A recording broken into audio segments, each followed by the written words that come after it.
Un ingénieur en structure, ça s'occupe de la conception des éléments structuraux d'un bâtiment, que ce soit au niveau des poutres, des colonnes, tous les éléments de soutien en fait, que ce soit pour les charges gravitaires ou les charges latérales comme le vent, les tremblements de terre. Puis on s'occupe autant des bâtiments en acier, en béton, en bois et en maçonnerie. Pour faire un bon ingénieur en structure, ça prend différentes qualités comme la gestion du temps, le travail en équipe, un esprit créatif aussi pour amener des nouvelles idées, proposer des solutions intéressantes et économiques pour différents types de clients. Puis évidemment, ça prend des habiletés en mathématiques assez développées parce qu'une bonne partie de notre travail, c'est les calculs. Donc la formation pour devenir ingénieur en structure, ça commence au secondaire. Donc à cette étape-là de notre vie, on choisit les cours mathématiques forts, chimie, physique. Puis ensuite, on se dirige vers le cégep où on fait un pré-universitaire de 2 ans. Ou l'autre option au cégep, c'est de faire une technique en architecture ou une technique en génie civil. Par la suite, si on a fait la première option, donc le cursus de 2 ans cégep, on s'en va à l'université pour un 4 ans, un bac en génie civil avec une spécialisation en structure. L'option 2, où on a fait la technique, on se dirige à l'université. La technique, c'est 3 ans. Puis, on fait un baccalauréat en génie civil. Il y a différentes universités qui plongent plus vers une option et d'autres vers une autre.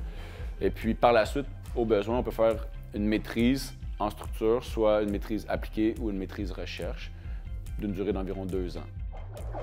Une journée de travail typique en ingénierie, ça varie d'une journée à l'autre. Il y a des journées où on va commencer en chantier pour aller faire les visites, les inspections. Donc, on va aller vérifier l'armature, par exemple, dans les poutres de béton, dans les dalles de béton ou les colonnes avec les ancrages. Après ça, on va arriver au bureau, on va participer à la conception, au travail d'équipe.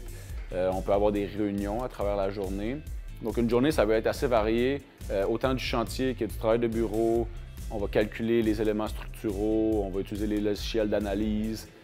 Donc, c'est vraiment varié. En gros, si on parle d'un pourcentage réaliste, là, je dirais qu'en ingénierie de structure, conception, on participe environ 80% au bureau, puis on a un 20% chantier. Là, donc, c'est vraiment un pourcentage, je pense, qui est réaliste. Donc, les outils qu'on utilise en ingénierie de structure, c'est beaucoup l'ordinateur pour justement créer des maquettes en 3D de la charpente qui sera construit. On va utiliser des logiciels d'analyse pour faire la conception gravitaire et la conception latérale. On va également utiliser le fameux crayon papier avec la calculatrice assez régulièrement pour faire nos notes de calcul. On se sert également des outils de mesure lorsqu'on va en chantier. Donc, les outils qu'on utilise pour les relevés ou les visites en chantier, c'est le ruban à mesurer, le niveau laser, le pied à coulisse, plusieurs autres. C'est vraiment ça qui nous permet de procéder à un relevé efficace, puis après revenir au bureau, puis mettre ça en plan, puis faire un rapport efficace au client pour la suite. Moi, j'ai choisi le métier d'ingénieur parce que quand j'étais jeune, j'avais une fascination pour la construction, tout ce qui se construisait, les éléments, les connexions. J'ai travaillé quand j'étais plus jeune dans le montage de bâtiments en acier. C'était des bâtiments agricoles. À cette époque-là, je ne savais pas exactement ce que je voulais faire dans la vie. Je me dirigeais peut-être vers la médecine, un métier en sciences, je savais. Mais quand je suis rentré au cégep, c'est vraiment là que j'ai su avec les cours de mathématiques puis les cours de physique que l'ingénierie, quelque chose qui allait me plaire. Puis comme j'avais une passion pour la construction, bien, ça a été très simple pour moi de choisir l'ingénierie de structure. En gros, ce qui me passionne de mon travail, c'est vraiment de voir le projet à son tout début puis de l'amener jusqu'à la toute fin. C'est quelque chose qui est super motivant, qui est gratifiant. Puis on collabore avec différents corps de métier, puis ça, c'est super agréable. On en apprend beaucoup à tous les jours. C'est un métier passionnant pour toutes ces raisons.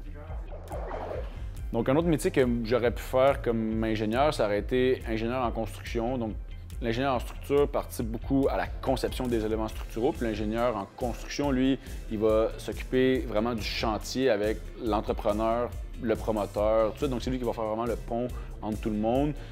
Il y a également différents métiers comme architecte. Si tu es bon en mathématiques, mais que tu aimes faire des dessins, du croquis, des élévations, des coupes de bâtiments, c'est un métier qui peut être fort intéressant. De mon côté, les matériaux que j'aime le plus utiliser au jour le jour, c'est le bois. Je suis un passionné du bois. J'aime les éléments massifs, les poutres, les colonnes. J'aime faire le calcul des charpentes en bois. Évidemment, charpente de béton, charpente d'acier aussi, ça me plaît beaucoup, mais c'est vraiment les charpentes en bois qui me passionnent le plus. Mais sinon, en bois, on peut faire autant des projets résidentiels, commerciaux, de multilogements. Puis c'est souvent un matériau qui est négligé de la part des ingénieurs parce que c'est un matériau assez simple, mais les possibilités sont immenses. Puis il y a un immense aspect environnemental, donc c'est moins polluant que ses compétiteurs. Puis pour toutes ces raisons, je pense que c'est un très beau matériau qui mérite d'être connu davantage.